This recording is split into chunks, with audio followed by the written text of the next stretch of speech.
A heartbreaking day as loved ones and an entire community says goodbye to fallen Baltimore County police officer Amy Caprio.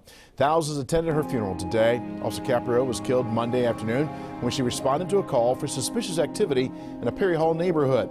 A procession carried the body of the officer to her final resting place, Delaney Valley Memorial Gardens. Hundreds of law enforcement lined the highway to pay their respects. And the tearful tributes continued into tonight. Hundreds gathered for a vigil at Parkville High School. Officer Caprio's mother spoke, offering heartfelt words about her daughter. She wanted to be a police officer. It was her passion, her love, her dream.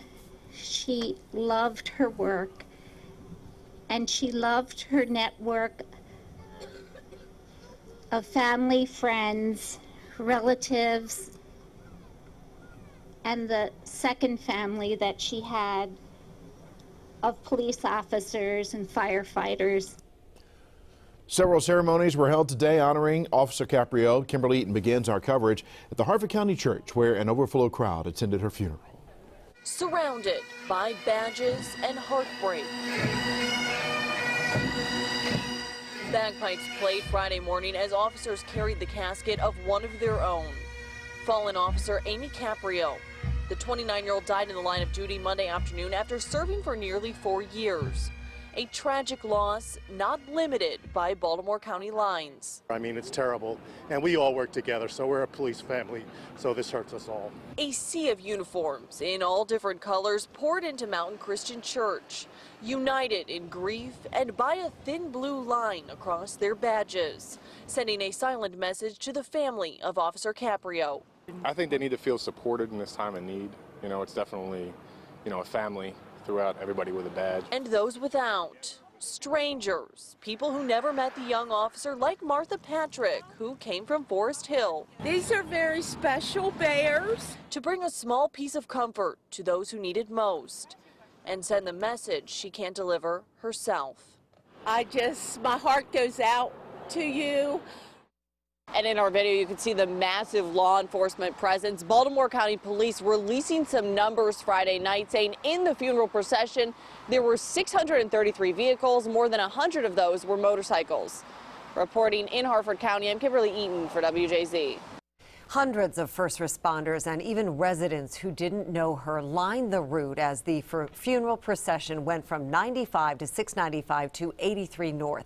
It ended at Officer Caprio's final resting place. Alex Dimitrick has more on the touching tribute. Symbols of respect, duty, and loss went up along the funeral procession route. Large displays by other first responders and small gestures like the blue heart balloons Vicki Dipple tied to light poles on Padonia Road. As to why she was doing it, it just breaks my heart. I'm so sad. I don't really know what I can do. I'm praying for her and her family.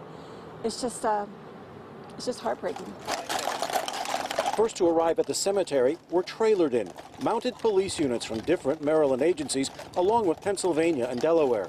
Further back, stretching to Harford County, the main procession slowly made its way to Timonium, a journey that took 2 hours and a number of road closures with people waiting along the way. Was there doing her job and then ended up tragically in a terrible situation.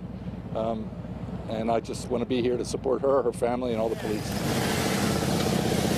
In all, more than 600 motorcycles and cars made up the procession, a show of solidarity for Officer Amy Caprio, who was killed doing a dangerous job. Absolutely, absolutely, and I appreciate everything they do, all the time. Officer Caprio's death Monday in Perry Hall brought Linda Brown to the gates of Delaney Valley Memorial Gardens. I grew up in Perry Hall. I went to high school there. My family still lives there, and I just felt like a part of Perry Hall should be here. This woman gave her life, a brave, courageous woman, and I just want to honor her today. At the family's request, graveside services were kept from public view. Officer Caprio was buried with full honors. Back to you on TV Hill.